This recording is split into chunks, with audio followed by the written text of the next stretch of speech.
அன்பானவர்களே, அன்பு வணக்கங்கள். இறந்தவர்கள் தங்களுடைய ஆசைகளை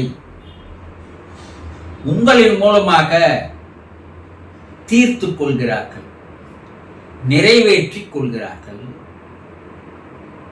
என்ன குருஜி சொல்றீங்க நீங்க? அவர் தான் இறந்துட்டாரு, அதுக்கப்புறம் அவர் ஆசை எப்படி தீர்த்துக்க முடியும்? எப்படி நிறைவேற்றி கொள்ள முடியும்? அவருக்கு ஆசைன்னு ஒண்ணு இருக்குமா கேக்குறீங்க இல்லையா? எல்லா மனிதர்களும் ஆசைகளோடு தான் வாழ்கிறான். எந்த ஒரு மனிதனும் தன்னுள் ஆசை இல்லை என்று சொல்லவே முடியாது. புத்தனா அவன் ஆசையை அறவே ஒழித்து விட்டேன் புத்தர் சொன்னார். ஆனா புத்தர் மாதிரி வாழ முடியாது. எல்லா மனிதர்களுக்குள்ளும் பல விதமான ஆசைகள் இருக்கத்தான் செய்யுது. நான் வீடு கட்டணும், நான் கார் வாங்கணும், இது போல பல ஆசைகள் இருக்குது இல்ல.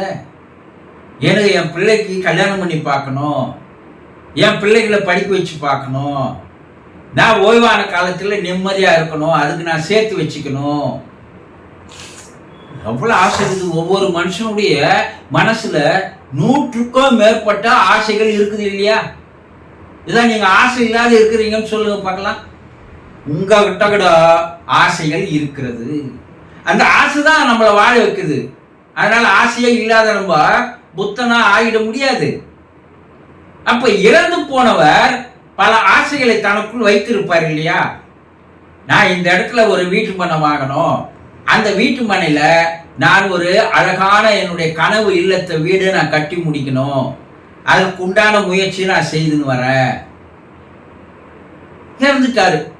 அப்ப அந்த ஆசைனா இப்போச்சு நிறைவேறாத ஆசையாக அவருடைய மனதிலேயே தங்கிவிட்டது. என் பெண்ணுக்கு கல்யாணம் வர பார்த்துனுக்கிற, என் பிள்ளைக்கு பொண்ணு தேடி இருக்கிற, எப்படியா இருந்தாலும் இந்த வருடத்தில் நான் அந்த கல்யாணத்தை நடத்திடுவேன் என்ற ஆசை அவர் மனசுல இருந்தது. ஆனா அதுக்குள்ள இறந்துட்டாரு. அப்ப அந்த ஆசை நிறைவேறாத ஆசையா அதே மனசுல இருக்கு. நான் எப்படியா இருந்தாலும் கார் வாங்கி ஆகணும், அதுக்குள்ளே இருந்துட்டாரு. இப்ப அந்த ஆசை மனசுல இருக்கு. அவர் ஆசைப்பட்டது எல்லாம் இறந்து போய் நிறைவேறாத ஆசையாக இருந்தாலும் கூட அவருடைய மனசுல அது அப்படியே தான் இருக்குது. அது எங்கேயும் போல. இறந்து போனது அவர் உடம்பு தான், ஆனா அவர் மனம் இறக்கல. அவர் மனமும் அவர் ஆன்மாவும் ஒன்னா சேர்ந்துதான் இப்ப டிராவல் பண்ணின்னு இருக்குது. இப்ப அவர் என்ன நினைக்கிறாரு? நம்ம இருக்கும்போது அதை நிறைவேற்றிக்க முடியல இல்லையா? இப்ப நம்மளுடைய குடும்பத்தில் இருக்கிறவங்க மூலமா அதை நம்ம நிறைவேற்றிக்கணும் ஆசைப்படுகிறார் மறுபடியும். இப்ப நம்ம வீட்டுல ஒரு வயதானவர் இறந்துட்டாருன்னா அந்த வயதானவரை சுத்தி நான் இந்த பேர பிள்ளைகளை ஒரு ஊதுவத்தி கொடுத்து அதை சுத்தி வர சொல்லுவாங்க ஒரு 3-4 முறை. அப்போ அந்த இறந்து போன அந்த வயதானவருடைய ஆன்மா அது அவர் உடம்புல இருந்து 8 அடி உயரத்துல மேல நிக்குது. அது என்ன பண்ணுது? இப்போ தனக்கு விருப்பமான அந்த பேரனுடைய உடம்புல வந்து புகுந்து தன்னுடைய ஆசைகளை அந்த பேரனை வச்சு நிறைவேற்றுகிறது.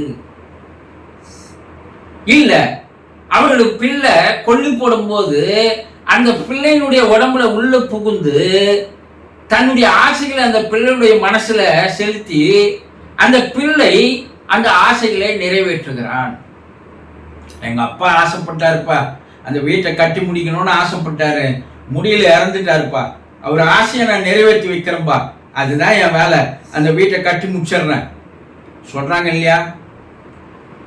சில மனைவிமார்கள், கணவனை இழந்த மனைவிமார்கள், இல்ல மனைவி இழந்த கணவன்மார்கள், அவன் இருக்கும்போதே தான் பிள்ளைக்கும் பொண்ணுக்கும் கல்யாணம் பண்ணணும்னு ரொம்ப முயற்சி பண்ணாங்க. ஆனா அது முடியலப்பா. ஆனா இப்ப அவர் ஆசையை நான் எப்படியெல்லாம் நிறைவேற்றி வச்சிடறேன்பா, இந்த ஆண்டு பிள்ளைக்கும் பொண்ணுக்கும் கல்யாணம் நான் நடத்தி முடிச்சிடுறேன் அப்படின்னு சொல்றாங்க இல்லையா? இப்ப இறந்து போனவர்கள் தன் மனதிற்குள் வைத்துக் கொண்டிருந்த ஆசைகளை இறந்தாலும் அது நிறைவேறாத ஆசைகளாக இருந்தாலும் கூட இறந்த பின்பு கூட அவர் அந்த ஆசைகளை நிறைவேற்றிக் கொள்வதற்கு ஆசைப்படுகிறார். அப்ப அந்த குடும்பத்துல பேரனோ பிள்ளையோ அல்லது மற்ற உறுப்பினர்களுடைய உடம்பிலே அவர் உள்ளே புகுந்து தன்னுடைய ஆசைகள் எல்லாம் அவர்களுடைய மனதிலே பதிய வைத்து அவர்களை செயல்பட வைத்து தன்னுடைய ஆசைகளை நிறைவேற்றிக் கொள்கிறார்கள் என்று வேத காலம் முதல் கொண்டு கூறப்பட்டு வருகிறது.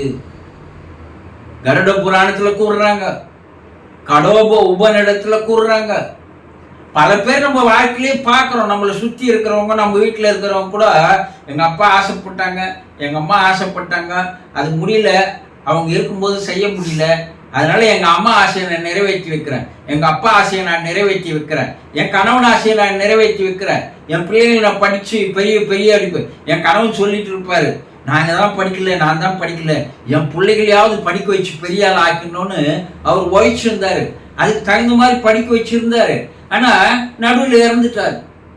இப்போ அவர் ஆசையை நான் நிறைவேற்றி ஆக்கணும், நான் எப்பேற்பட்டாவது கஷ்டப்பட்டாவது என்னுடைய கணவன் ஆசையை என் பிள்ளைகளை படிக்க வச்சு நான் ஆளாக்கிடுவேன் சொல்ற மனைவிமார்கள்ல ஒருத்தர் நீங்களாக இருக்கலாம் இல்லையா? அப்ப இறந்து போனவர்கள் தன் மனதில் இருக்கின்ற ஆசைகளை குடும்பத்தில் இருக்கின்ற யாராவது ஒருவருடைய உடலில் புகுந்து அவர் மனதில் தன்னுடைய ஆசைகளை பதிய வைத்து அதன் மூலமாக தன்னுடைய ஆசைகளை நிறைவேற்றிக் கொள்கிறார்கள் என்பது 100% உண்மை. நீங்களும் இருக்கலாம், நீங்களும் உங்க தாய் தகப்பன் இறந்திருக்கலாம், கணவன் மனைவி இறந்திருக்கலாம், அதில் ஒருவரா நீங்கள் இருக்கலாம். இப்போ அவர்கள் ஆசைகளை நிறைவேற்றுவதற்காக தான் நீங்க வாழ்ந்து கொண்டிருக்கிறீர்கள், போராடி கொண்டிருக்கிறீர்கள், அந்த ஆசையை நிறைவேற்றணுன்ற எண்ணத்தோடு செயல்படுகிறீர்கள் இல்லையா? இதுதான் உண்மை. சந்தோஷம்.